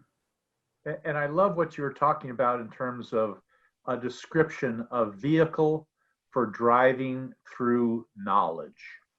And I think that's a wonderful summary of our task at hand, is how do we get the vehicles, the methods, the concepts, the truth functions that can allow us to drive through knowledge and get outside it in order to critique it, to look at the problemique versus just the specific consciousness problems that we see. Yeah. No, as I've said earlier, from in the early days of cybernetics, for example, when I was studying for my PhD at Brunel University, it was a kind of standard. I don't usually use the word trope. It was a standard trope that one had to be well versed in a particular discipline before you attempted the abstractions of cybernetics. And I've increasingly become more of a mind to think that we should begin communicating basically the cybernetic ideas about the human condition as early as we can, and keep developing so that people do get a proper sense of our potential, our limitations, and what ought to be our autonomy. I think that's beautifully stated. And Lute has done that at University of Amsterdam with his introductory courses. I try to do it with my Quaker school here in Maryland, but understanding how systems work from kindergarten onwards. And the key really is the middle school, when the mind opens up. You need to be able to equip it either as content or the ability to conceptualize and ask questions and interrogate your environment. Again, I still wanted to answer Jamie, but I'll wait to Bernard first. Oh no, I just earlier also I quoted Jerome Bruner and his concept of the spiral curriculum, and his thesis that one can teach any concept in an intellectually honest way to any child at any age. There's a way to do it. I had to go in an infant class, which would be 5, 6 year olds, of explaining how the moon goes around the sun, not the other way around. And with a class of 8, 9 year olds, which I had for a year, I introduced them to the basics of, trying to introduce them to ecology. At least I introduced them to the concept of the water cycle, and that everything came from the earth. I remember taking them to the Natural History Museum, where there were all these rocks and minerals of different colors, and trying to, this is where all the colors come from. This is why we have flowers with different colors. It's all, you know, trying to give them a feeling that they were part of one whole world. So one can begin, as it were, at any age, but it has to be spirally revisited and developed. And not every child will get there. In Piaget's terms, not every child reaches formal operations. Well, Okay. Can I answer Jamie for a moment? Because it's not a soup, Jamie. It's not a soup, super individual. It is highly structured, it is coded, it's disciplined, and it means it is developing. So, and the extent to which we have access to it has to do with our own development. So it's not a child which can go into it and participate. It's exclusive to people who are not competent. So it's a sad story. It's not inclusive, it is exclusive because it is structured. So what is it? If I may respond, because it's also a question for Bernard.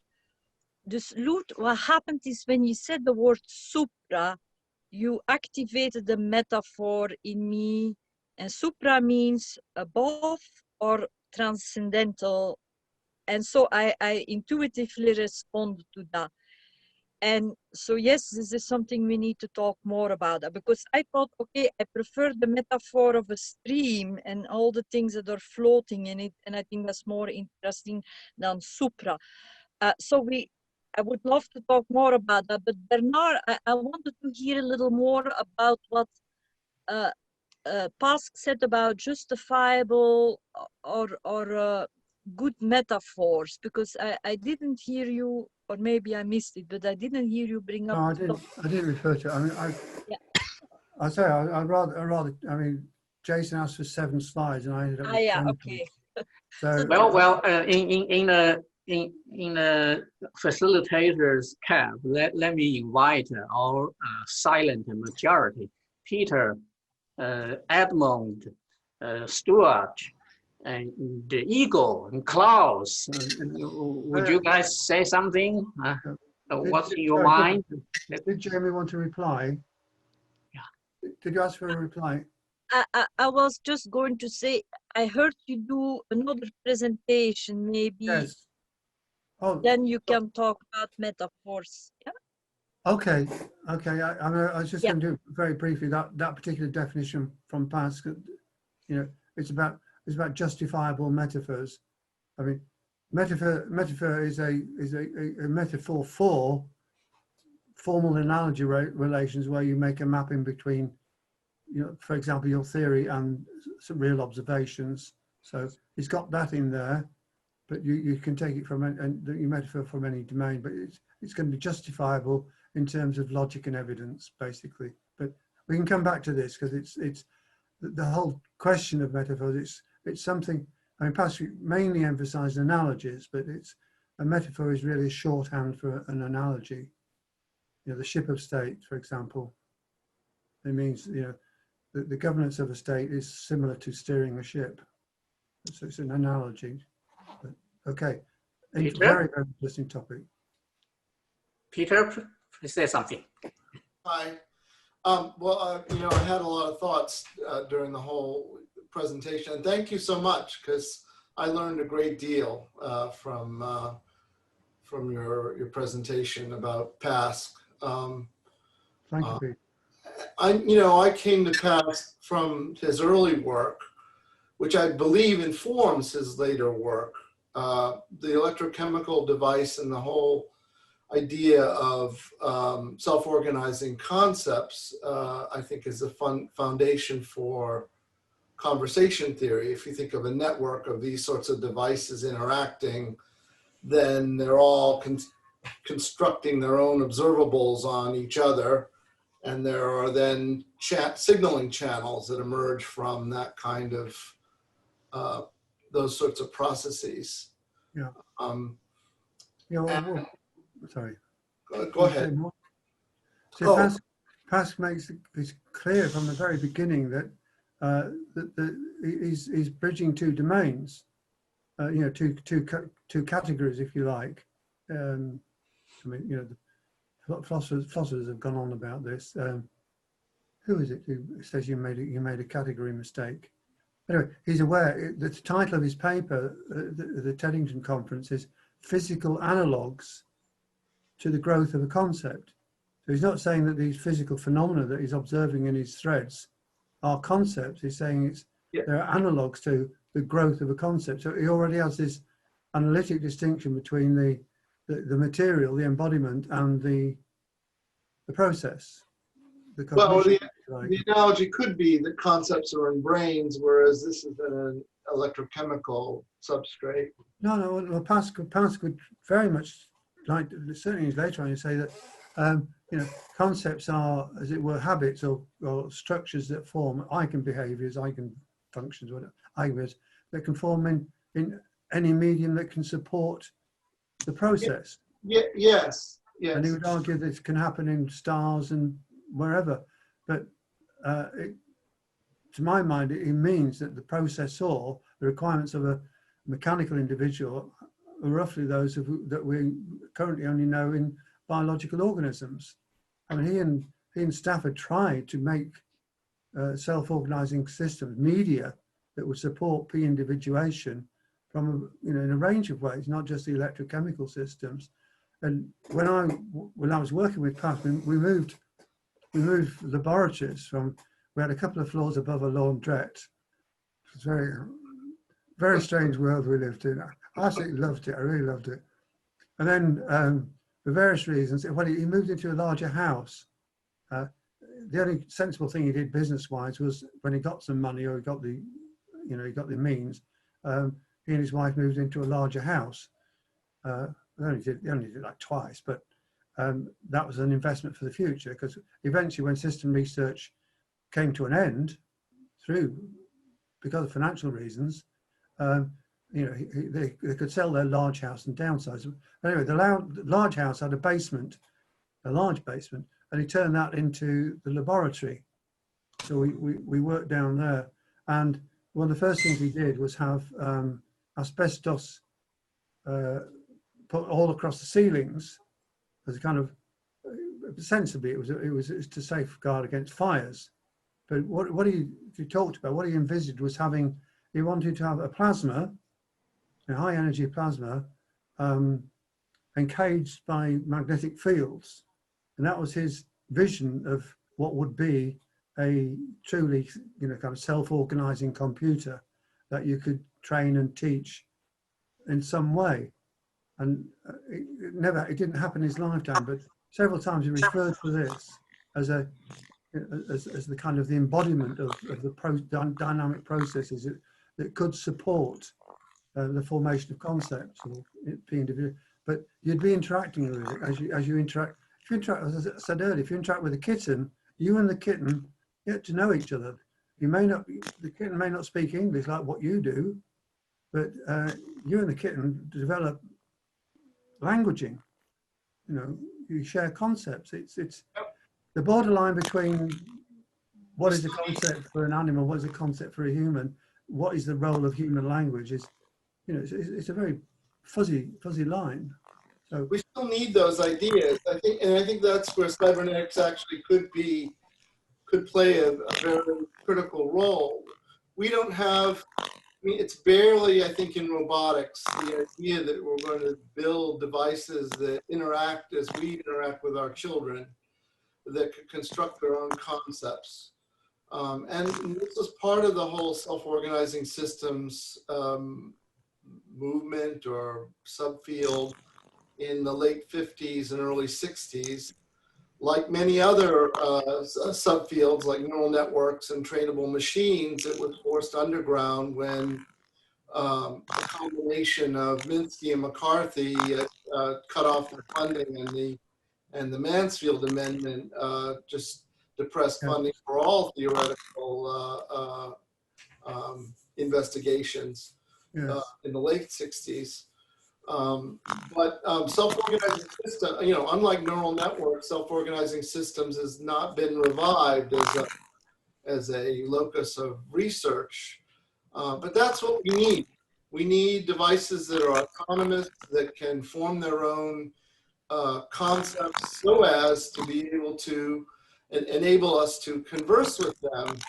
And there's no reason why our systems, like the Amazon Echo or Google searches can't be interactive and can't form models of the goals of the people that they're interacting with, We are always having to meet those systems on their own terms and figure out what search terms are going to be meaningful to them. Whereas we could have systems, I'll finish. We could have systems in which there is a conversation and a dialogue and an ongoing coevolution of models such that they would come to understand what our purposes are and cooperate with us in a richer way. Exactly. Are you familiar with the work of Louis Rocha? Yes. He and I were at Binghamton together. Pardon? He and I were in the system science program at SUNY Binghamton. Oh, right, because Louis, where is he now, Sanats? Well, anyway, he wrote a very nice paper for the Pask Memorial on recommender systems using Pask conversation theoretics, and he talks basically that the system and the human interacting form a hermeneutic circuit. They come to understand each other. It's possible. I mean, it's done in a very crude way now. When Amazon or eBay or whatever takes notes of your preferences and tries to feed back to you, but it's such a crude stage. Yes. Paul knows more about this kind of idea as well, in terms of interaction between man and machine. There's also possible. Pask would say that you can make a machine which is a surrogate for a conversational partner, and that's what CAST was. And there's nothing as sophisticated as CAST in the current e-learning world, the world of instructional, whatever they call them, intelligent tutors and so on. They're trying to do it by, they're trying to do it by word statistics and linkages, or these people who bought what you bought also bought this, rather than trying to find out why it is that you bought what you bought and look at what other people with similar goals bought, let's say. We have the same problem in music recommendation.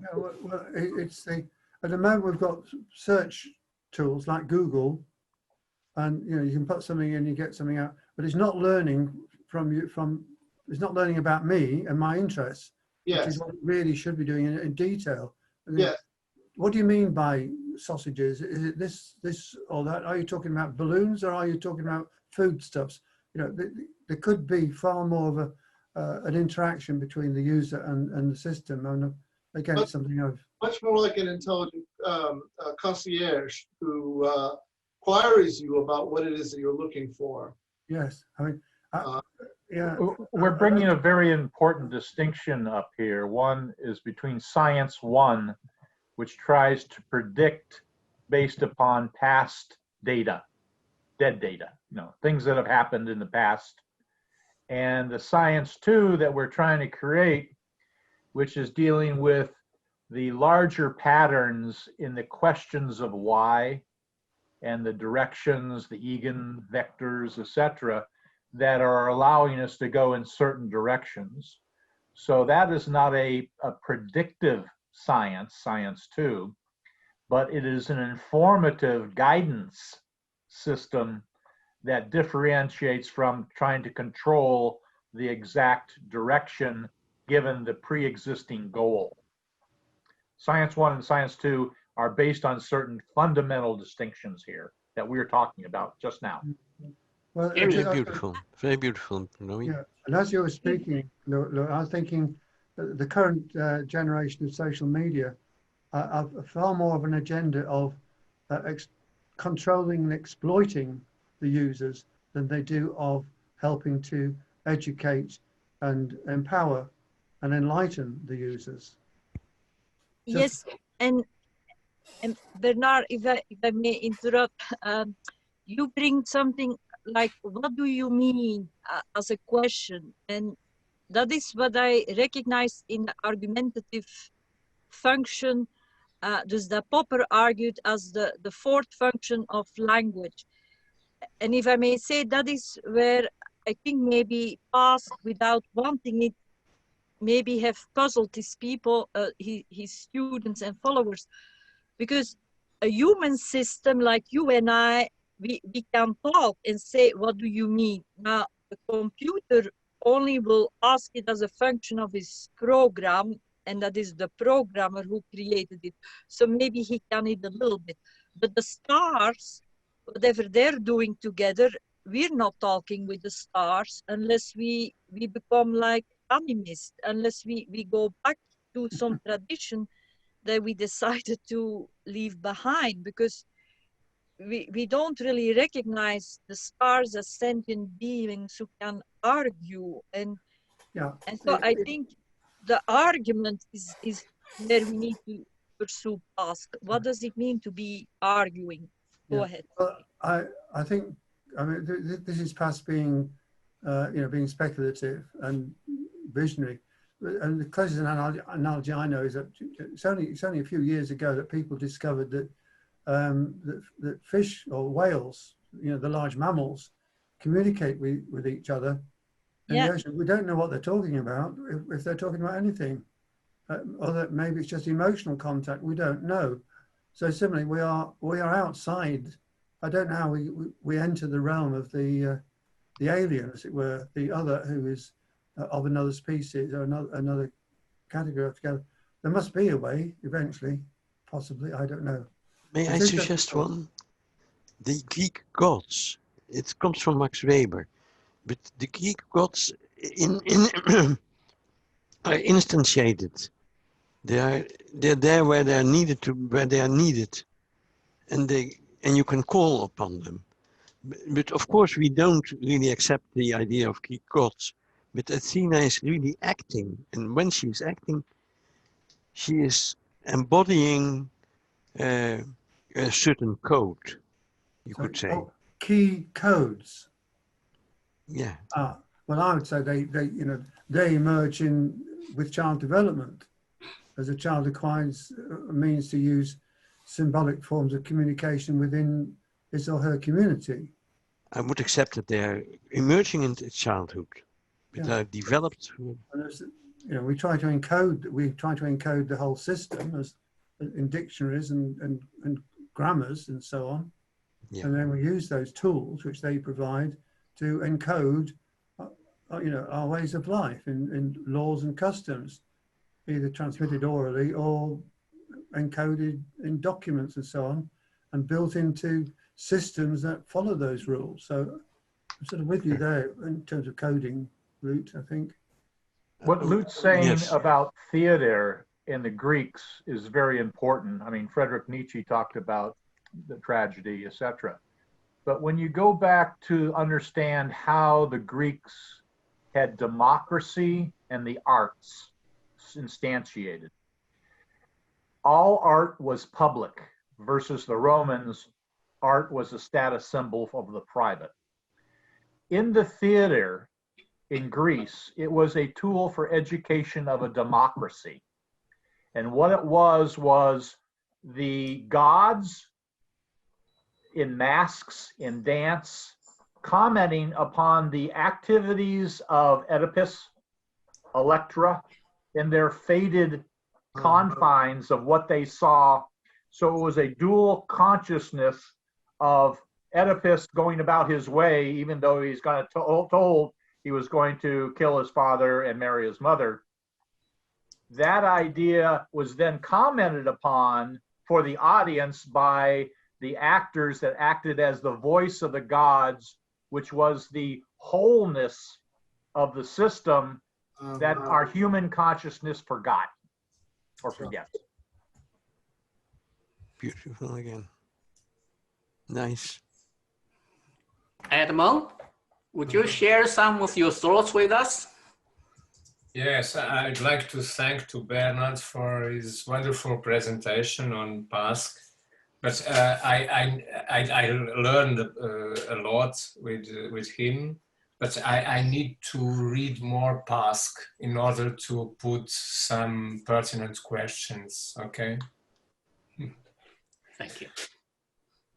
Stuart, you haven't said anything yet? You're muted. Yeah. Yeah, okay, I'll just say one little thing. Well, I always found Pask to be a fascinating person, and I never felt I understood him or where he was coming from. So this was very helpful. One observation I would make is Heinz asked Gordon to speak to the people in the computer-based education research laboratory at the University of Illinois, where I was working as a graduate student. And they were using a very elementary, rudimentary notion of computer-based education, very, very much based on B.F. Skinner and so forth. And Pask was giving one of his performances. I don't know what Pask was like in his youth, but in his later years, he could be truly incoherent, at least to me. Although, what year is this, Stuart, approximately? Pardon me? What year are we talking about? Well, certainly in the 70s and 80s. He once stayed at my house in Washington, D.C., and I arranged to have him speak. And I made a major error in scheduling the talk for the morning. And Pask was not a morning person. And Heinz told me that wasn't going to work, and he was right. And but in any case, you had to know a lot about Pask, you know, his biorhythms and various things like that in order to work with him effectively. But one thing I learned from Bernard's talk was that I knew that most people who did computer-based education tried to create computer programs that would teach a particular subject. So you explain something, then you ask a question, and if the person answers it correctly, you go on to the next topic. If they don't, then you give them another example. So it was a very straightforward learning algorithm, I guess you could call it, based on B.F. Skinner's work. But Bernard was saying that, and I knew that Pask had an alternative view, that the machine was trying to learn how the student thought and what the student knew and the learning style of the student, but I never really understood what that meant in practice. And one thing that Bernard said today was that people have different learning styles. They either focus on the specifics or they focus on the larger view, and then they put together the elements of the larger view, and then they go back to focus on the elements and so forth. And I don't know of any computer-based education program at Illinois at the time that did anything like that, that would go back and forth between different levels, adjusting to what the student was interacting, or the way the student was interacting. So that was helpful. And I think that's a good example of how Pask was clearly ahead of his time and went beyond other people, and other people didn't understand what he was talking about. We're talking about Project Plato. Yeah, that's Project Plato, yeah. Yeah, Stolero. Excuse me? Was a man called Stolero involved? That name sounds familiar, but I don't. See, Pask was perhaps one of the first people to develop adaptive teaching systems in the sense of adaptive machines. There'd already been various programmed learning type of teaching machines. And in a way, Plato was a very sophisticated computer-based model, you know, behavioral kind of model. But Pask was very familiar with it. He was acquainted with people around the world who were doing computer-based teaching, or the beginnings of computer-based teaching. He was also familiar with people around the world who were building learning machines as he was for various purposes, just to demonstrate, you know, how the brain worked, or to develop brain-like machinery. And he wrote a wonderful survey paper on those in around 68, I think, or a bit earlier. I mean, he was really a very breadth of view scholar. He wrote a long paper on cognitive systems in 1969, which is again a wonderful survey of all the work that was being done in artificial intelligence and cognitive psychology using computers to model or create cognitive processes. And he knew the field, he knew where he was, and he wasn't particularly partisan. I mean, as I said earlier, he was great friends of Paul. Well, I know he was because I met. I was going to say he was great friends with the AI chap. Gosh, name's gone again.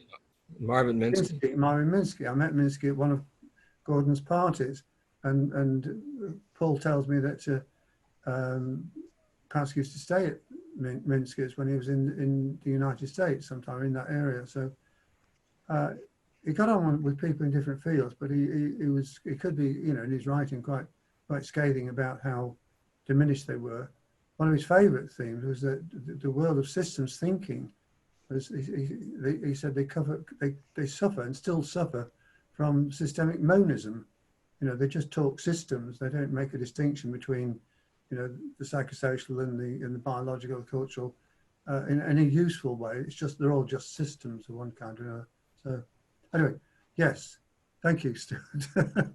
We've made another connection. Right. The Ego is here, and Bob. We haven't heard from you guys yet. Ego, you need to unmute yourself.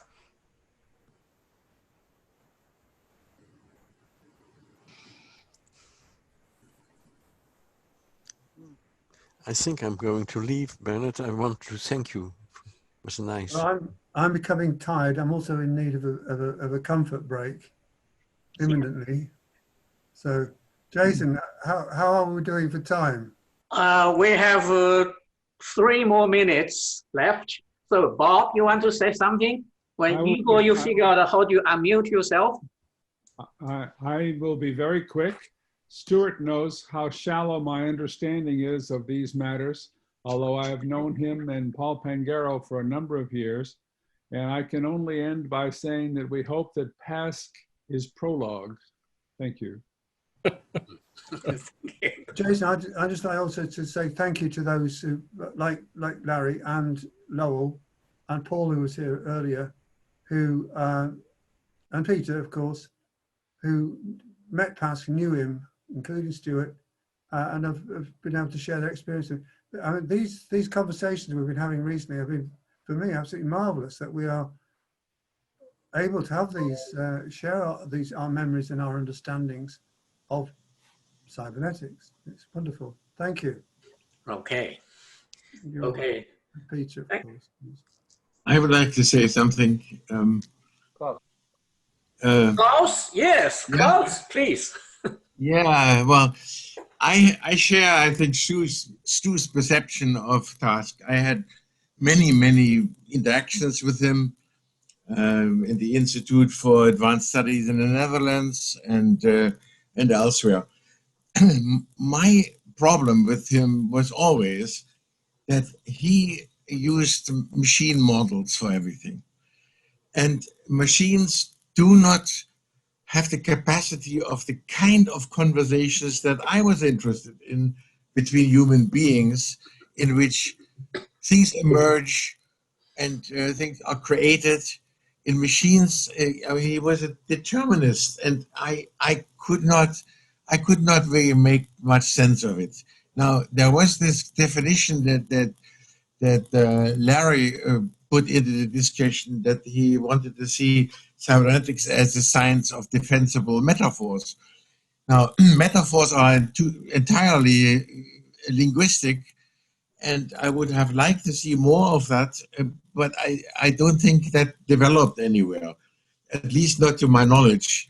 So I was actually disappointed about the use even of the term, and I feel still strongly objecting actually against talking about conversation theory when it is actually machine interaction. And so, I mean, that's kind of my stance with I unfortunately, I came late and I did not have the chance of seeing the presentation. Bernard, I'm sorry, but I wanted to make that point. Thank you, Klaus. Perhaps we If I could just summarize what I've heard Bob Kinsley and Stuart talking about. Bob said, hopefully Pask is prologue to what we are doing. What Klaus just mentioned is, yes, we can instantiate cybernetic thinking in machines, but the whole task of second order cybernetics is coming back upon our own models, our own creations of the image of the world. And that goes to Stuart's concept of those who learn in the foreground of things, those who learn in the background of context, and the full ground thinking of true learning, which combines foreground and background into a system and understanding that system. And that goes back to our own minds. Someone should turn off. Appropriate. Thank you very much. Thank you all for coming.